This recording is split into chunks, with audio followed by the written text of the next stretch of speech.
Kikou, c'est Guitou.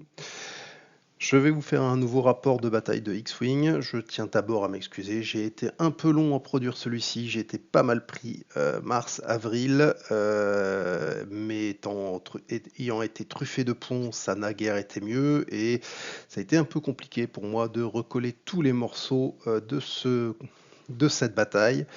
Je continuerai à vous présenter des rapports de bataille, mais c'est vrai que là j'ai été particulièrement long et je m'en excuse.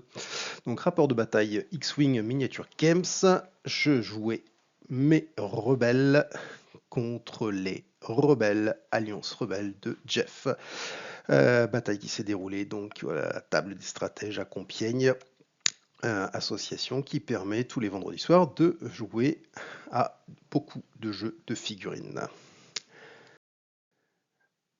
Voyons un peu la liste de l'ami Jeff. Donc l'ami Jeff avait choisi Wedge Antilles, initiative 6, 3 dés d'attaque, 2 dés de défense, 4 points de vie, 2 boucliers. Wedge Antilles a la faculté de, lorsqu'il attaque, le défenseur lance un dé de moins. Le châssis lui permet de faire des focus, des locks et des tonneaux. Il a aussi les servomoteurs S-Foils qui lui permettent de faire des accélérations ou un focus plus accélération rouge. Il avait équipé un Astromech R4 dessus qui permet de diminuer la difficulté des manœuvres à vitesse 1 et 2. Manœuvre avant modification. Il avait également équipé de torpilles à plasma, deux torpilles à plasma avec un 3D d'attaque, portée 2 à 3, qui permettait donc deux choses. La première, c'est torpille à plasma. Lorsque on neutralise les résultats, les touches critiques sont annulées avant les touches. Et après que cette attaque est touchée, le défenseur perd un bouclier s'il en reste un. Il avait également mis à l'adresse au tir. Donc l'adresse au tir permet, lors d'une attaque, si le défenseur est dans votre bullseye, on peut transformer une touche en touche critique. Et Wedge Antilles coûtait 5 points d'escadron. Il lui avait associé l'ami Luke Skywalker, faut-il le présenter, initiative 5, sur le même châssis, donc même compétence, 3 dés d'attaque, 2 dés de défense, 4 points de vie, 2 boucliers, mais aussi 2 points de force. Le même cadran de manœuvre, sur ce châssis, même sujet, donc on peut faire focus, lock et tonneau, plus les serveurs Icefoils que je viens de vous présenter, et lui, Luke était équipé de torpilles ioniques. Donc 2 torpilles ioniques qui permettent de lancer 4 dés à portée 2-3. Si l'attaque touche, on dépense un résultat touche ou critique pour faire subir un dégât au défenseur. Tous les autres résultats se transforment en charge ionique. Ce qui, en gros, immobilise quasiment l'adversaire pour le tour suivant. Et Luke Skywalker coûtait 5 points également.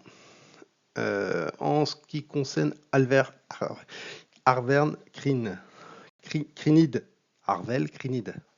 3 d'initiative, donc sur un RZ1, 2 dés d'attaque, 3 dés de défense, 2 points de vie, 2 boucliers. Donc Carvel, quand il effectue une attaque à portée 0, c'est-à-dire quand il bump sur un adversaire, qu'il est en collision avec un adversaire, il considère son attaque comme étant à portée 1, donc il bénéficie du bonus de portée qui lui permet donc d'avoir un dé supplémentaire en attaque, et donc pas 2 mais 3. Autre sujet, c'est si vous devez effectuer une action d'accélération qui vous amènerait à chevaucher un autre vaisseau, comme par hasard, vous pouvez le résoudre comme si vous exécutiez une manœuvre partielle à la place. Ce qui veut dire en clair que sur une accélération, vous pouvez aller bumper, contrairement aux règles prévues dans le livre. Propulseur vectoriel, après avoir effectué une action, vous pouvez effectuer une action d'accélération rouge. Et il lui avait rajouté le talent intimidation. Tant qu'un vaisseau ennemi est à portée 0 et qu'il défend, il lance un dé de moins. Donc un vaisseau dédié à l'attaque en bump.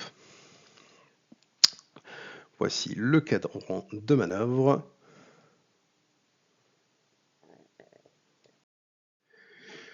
Deuxième RZ1, donc Derek Cuvian, veuillez m'excuser, donc 3 points d'initiative, même châssis, donc 2 dés d'attaque, 3 dés de défense, 2 points de vie, 2 boucliers, les mêmes compétences de châssis, accélération, focus, esquive, lock et tonneau.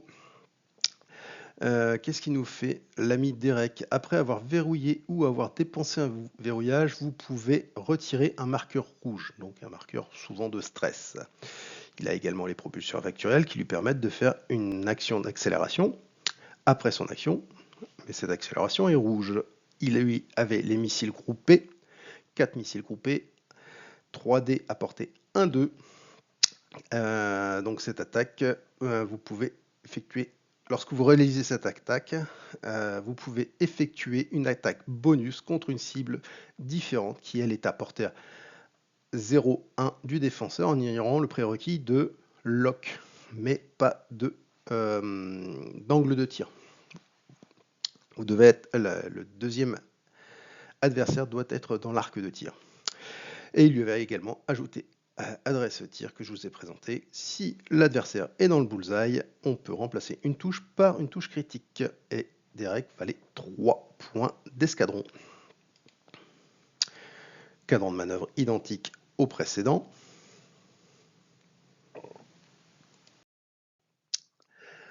Le dernier, l'ami Dutch Thunder. Pour initiative de 4, il a 2 points, 2 dés d'attaque, un seul dé de défense, 6 points de vie et 2 boucliers. Ce châssis permet le focus, le verrouillage. Il peut faire un tonneau rouge donc qui va le stresser et une action de rechargement. Je vous mets le cadran de manœuvre avant d'oublier. Donc, que fait Dutch Vendor? Après avoir effectué une action de verrouillage, donc de lock, vous pouvez choisir un vaisseau allié à portée 1 à 3. Ce vaisseau allié peut verrouiller l'objet que vous avez verrouillé en ignorant les restrictions de portée. En clair, il donne un lock à un vaisseau allié à portée 1-3. Il était équipé d'un astromech R3 qui lui permet à lui de pouvoir verrouiller 2 cibles et non pas une. Et la deuxième faculté de l'ami R3, c'est qu'après avoir effectué une action de verrouillage, vous pouvez verrouiller une cible. Donc en clair, quand vous faites une action de verrouillage, vous verrouillez 2 cibles au lieu d'une. Il était équipé de torpilles à plasma, 3D, portée 2-3, 2 torpilles uniquement, et donc à un moment de neutraliser les résultats, les touches critiques sont annulées avant les touches normales. Par contre, après que cette attaque est touchée, le défenseur perd éventuellement encore un bouclier. Et Dutch Vendor coûtait 4 points. Passons à ma liste. Liste avec des E-Wing notamment. Donc commençons par Koran Horn.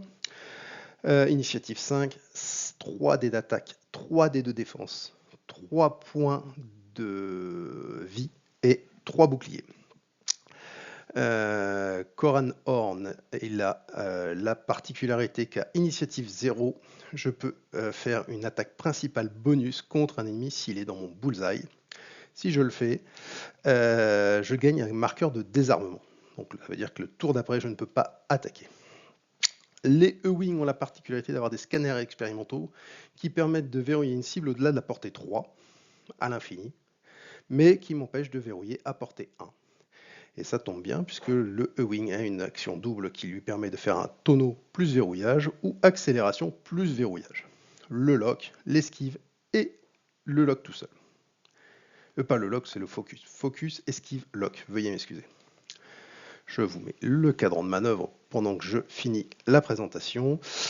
Système de tir, donc le E-Wing est un vaisseau qui va beaucoup verrouiller, donc on lui met système de commande de tir qui permet de relancer un dé dès lors que la cible est verrouillée au moment de l'attaque.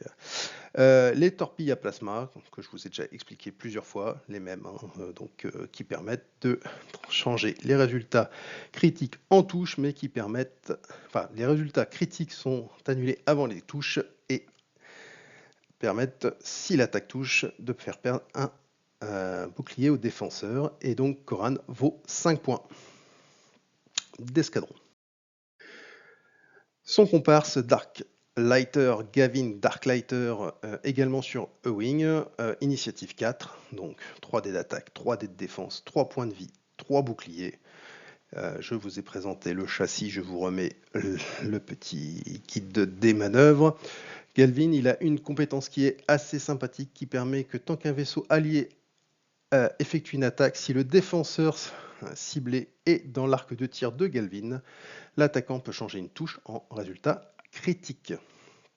Il a également le système de commande de tir que je viens de vous présenter, les torpilles à plasma, et comme il lui reste un point, nous avons mis Optimiste qui permet, après qu'un vaisseau allié à portée 0,3 a été détruit, si ce vaisseau était limité ou l'amélioration optimiste, donc en gros si tous les vaisseaux dès lors qu'ils sont nommés, vous pouvez effectuer une action de focus ou d'accélération par dépit, puisque vous avez perdu un vaisseau. Et il vaut également 5 points d'escadron. Nous attaquons maintenant l'ami Gina Moonsong, initiative 5, donc elle sur un B-Wing, 3 dés d'attaque, 1 dé de défense, 4 points de vie et 4 boucliers. Ce châssis a la particularité donc, de pouvoir faire un focus plus tonneau, un lock ou un tonneau. Je vous affiche son cadran de manœuvre. Gina, au début de la phase d'engagement, elle doit transférer un de ses marqueurs stress à un vaisseau allié à portée 0,2, ce qui est potentiellement un problème ou un défaut. Je l'avais équipé donc de canons laser synchronisés qui permettent d'avoir 3 dés d'attaque à portée 2-3.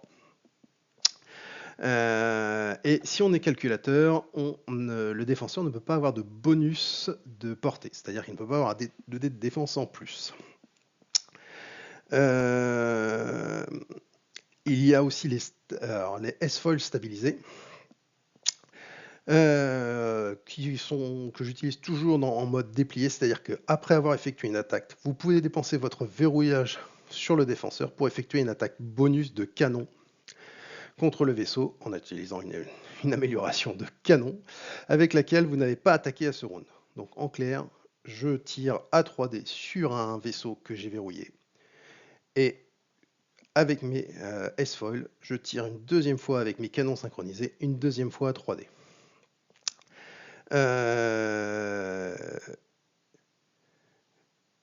Voilà, et je lui ai rajouté aussi l'optimiste que je vous ai expliqué qui permet. Ça, c'est le bouche-trou quand on joue rebelle. Il vous reste un point, en général ça se finit dans optimiste pour avoir une action bonus dans le cas où vous perdez un vaisseau. L'ami Gina coûte 4 points. J'ai ajouté l'ami Kraken initiative 5 sur son Z95, 2 dés d'attaque, 2 dés de défense, 2 points de vie, 2 points de bouclier. Il a accès à focus, verrouillage, tonneau et coordination rouge grâce à chef d'escouade. Je vous affiche le cadran. Donc l'ami Kraken, après avoir effectué une attaque, je peux choisir un vaisseau à portée 1 et ce vaisseau peut effectuer une action en la considérant comme rouge. Donc il peut coordonner et aussi quand il attaque, il peut permettre à un vaisseau allié de réaliser une action. Je lui ai ajouté également le système de commande de tir qui permet de relancer un dé si j'ai verrouillé la cible au préalable, au moment de l'attaque. Kraken vaut la modique somme de 3 points. Erza Bridger, initiative 3, vaisseau que j'ai choisi pour compléter Gina. Cette liste, en fait, vous avez 2 Ewing qui sont en binôme et les trois autres, donc Gina, Kraken et Erza, vivant trinôme. Pourquoi ça? Pourquoi je mets Erza? Elle a que 2 dés d'attaque, 3 dés de défense, 3 points de vie uniquement et un petit point de force. Son châssis lui permet d'avoir le focus, l'esquive, le tonneau et le verrouillage. Je lui ajoute K2SO. K2SO qui permet d'avoir l'action de calcul et de brouillage. Et pendant la phase système, je peux choisir un vaisseau à portée 0,3. Et ce vaisseau gagne un marqueur de calcul et un marqueur de stress. Ce K2SO, l'objectif c'est de donner donc un marqueur de calcul et un marqueur de stress à Gina. Le calcul permettra, dans le cas d'une action bonus de canon, d'ignorer le bonus de portée du défenseur. Et comme Gina, à la fin de la phase d'action, est obligée de donner un stress, elle va donner un stress à Eartha Bridger, parce que Eartha Bridger, tant que vous défendez ou effectuez une attaque, si vous êtes stressé, vous pouvez dépenser un point de force pour changer jusqu'à 2 de vos résultats focus ou esquive en touche. Donc ce qui est très très fort. J'ai rajouté As de la manœuvre qui permet que si je ne suis pas dans le bullseye de l'attaquant, je peux également dépenser un point de force pour changer de résultat focus en résultat esquive. Et il me restait un point, ce qui m'a permis de mettre également l'ordinateur de visée. Voilà pour ma petite liste. Je vous mets le cadran de manœuvre du TIE Fighter. Et donc Eartha vaut 3 points. Et ben bagarre. Alors le scénario, nous avons tiré le scénario mission de récupération qui nous oblige à récupérer une caisse de ravitaillement avant l'ennemi. Le comptage des points, hormis dans le cas où les listes sont inégales. À partir du deuxième round, chaque joueur marque un point pour chaque caisse de ravitaillement présente sur une de ses cartes de vaisseau. Et forcément, lorsqu'un vaisseau est détruit et retiré du jeu, l'adversaire gagne des points de mission égaux à la valeur des points d'escadron de ce vaisseau. La victoire se déroule dès qu'on a atteint 20 points, si on a table rasé l'adversaire, ou à la fin du 12e round. C'est l'ami Jeff qui avait l'initiative pour la mise en place. Donc j'ai placé les 2 objectifs en bas et lui a placé les 2 objectifs en haut. Celui du milieu est d'office positionné ainsi. Nous avons fait un joli 5. Nous avons ensuite positionné les objectifs. Donc je me souviens avoir placé les 2 astéroïdes qui sont à l'extrême droite. Le gros astéroïde derrière l'objectif en haut à droite. L'idée étant de mettre cet obstacle-là qui m'embêtait le plus loin possible de mes vaisseaux, puisque je vais me placer à gauche. Et un peu le même principe pour celui qui est en bas à droite. Et de mémoire, j'ai placé le petit astéroïde, à peu près celui qui est également à droite, à peu près au milieu. Jeff ayant placé donc le nuage de gaz, les débris et le dernier petit astéroïde devant l'objectif, m'obligeant ainsi à me positionner en ignorant ce dernier objectif. Donc nous nous positionnons, Jeff est en formation extrêmement serrée, avec ses RZ1 en figure de proue. Quant à moi, je positionne tous mes vaisseaux en groupe, en gardant en tête que mes 2 E-Wing sont un binôme qui va voler principalement par paire. Et je mets toujours un pilote et l'ailier, l'équivalent de portée 1 derrière, et légèrement décalé. Quant au trinôme, je mets le B-Wing qui est le gros tank à l'avant, et je mets caché légèrement derrière le Z95 de Kraken et le TIE Fighter de Eartha. Nous avançons T1, donc rien de bien fifou. Je fais bien avancer mes E-Wing, l'idée étant que mes E-Wing puissent revenir potentiellement. Je ne savais pas trop ce qu'il allait faire, donc j'avance mes E-Wing en me disant, imaginant après un virage serré ou léger, en fonction de ce que faisait mon adversaire, pour lancer le maximum de dés sur lui. Et j'avance prudemment mon autre trinôme sur l'objectif le plus proche de moi, puisque je arrive assez rapidement dessus sans avancer fortement. Quant à mon adversaire, il prend la direction il va faire un tout petit tout droit devant, ce qui n'est pas surprenant, mais par contre, ce qui me surprend, c'est qu'il envoie un RZ1 et un X vers euh, le bas à droite. Alors au début, je pense que j'imagine qu'il va aller chercher l'objectif tout en bas à droite, qui est laissé seul, et s'il le prend, j'aurai beaucoup de mal à aller le récupérer. Et là, potentiellement, il pourrait avoir trois objectifs rapidement et moi un seul, ce qui me plaît pas du tout. Donc il va falloir que je me positionne pour aller chercher l'objectif au centre, puisque c'est celui qui est le plus atteignable pour moi, avec le B-Wing et puis les deux comparses derrière. Un petit zoom qui vous permet de voir ce que je viens d'évoquer. Donc voilà, le X-Wing en bas à droite est vraiment pour moi le tour d'après. Il va aller chercher l'objet. Le RZ1 peut-être aller chercher l'objectif du milieu ou servir de soutien au X-Wing. Et le trinôme là va aller chercher le gros objectif derrière l'obstacle. Donc voilà. Donc là, mes wings sont plutôt bien positionnés pour pouvoir faire des virages légers ou virages serrés en fonction de ce que fera mon adversaire. Et j'ai mon trinôme qui est dans l'axe et qui va prendre le premier objet. Je récupère cette fois-ci pour le tour 2 l'initiative. Donc initiative, donc là c'est un peu plus serré, tendu, donc mes E-Wing font un virage léger pour avoir le maximum de vaisseaux dans leur arc de tir. Je rappelle, un Darklighter permet de transformer une touche en critique, et Corran veut avoir des vaisseaux dans son bullseye.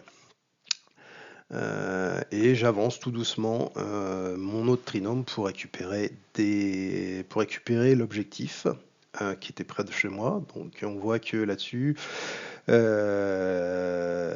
il prend l'objectif au centre, mais pour l'instant il laisse encore 3 objectifs tout seul. Donc par contre ça tire bien, donc je commence à tirer gentiment sur le Y-Wing, pardon. Pourquoi? Parce qu'il a un seul dé de défense et que en général, si on concentre les forces dessus, c'est un vaisseau qui permet de booster un peu ses vaisseaux autour. Et donc je me dis que c'est le bon plan. Il n'est pas très dangereux, il est juste tenace, donc il faut commencer à le taper rapidement. Darklighter prend cher à cette occasion-là. Je crois que Jeff a des dés très très très très jolis, et parce que c'est quand même un vaisseau qui a 3 dés de défense, et perdre en un tour 4 points de vie, c'est quand même assez rare pour être noté.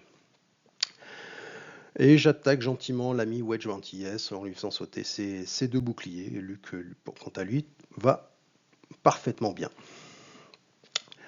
Et donc Derek a pris l'objectif que j'ai évoqué. Quant à moi, c'est Erza Bridger qui a l'objectif qui était devant moi.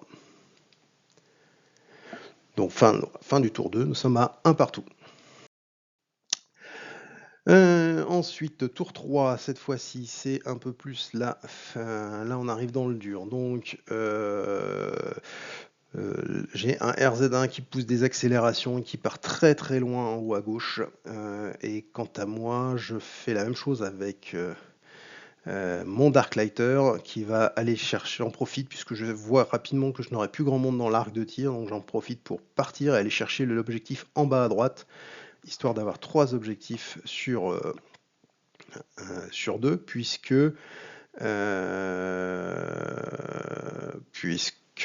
l'ami Corran, le tour d'avant, a utilisé sa compétence particulière. Donc ce tour-ci, il est désarmé. Je m'arrange pour le mettre hors de portée des vaisseaux ennemis face à un astéroïde. Personne n'est parfait, mais le fait est que voilà. Et donc voilà ce que dire. Donc voilà, donc Darklighter est en passe d'aller chercher l'objectif. Un RZ1 fuit gentiment. Et là, c'est la foire à nœuds. Là, ça tire dans tous les sens. On est à portée très très courte. Et une partie du jeu va se jouer là. Beaucoup de focus de mon côté, comme on peut le voir, qui me permettent quand même d'optimiser mes tirs, qui globalement vont tous être à portée 1. Et là, Kraken meurt, ce qui n'est pas étonnant parce que le dogfight, c'est quand même pas là où je le trouve le meilleur. Donc il décède puisque Jeff décide de monopoliser sa force contre ce petit vaisseau parce qu'il le sait fragile et il le fait sortir pour marquer les points, les 3 points d'escadron qu'il représente. Herzap, quant à elle, prend 1 point de dégâts. Darklighter s'en sort plutôt bien dans ce tour-ci. Il arrive à esquiver toutes les cacahuètes qu'on essaye de lui mettre en pleine tête. Et je réussis à sortir Luke Skywalker en me focalisant sur lui principalement. Ce qui lui fait très très mal. Donc voilà, une fois la table nettoyée, voilà les quelques vaisseaux qu'il reste. Et on arrive au score de 5-8.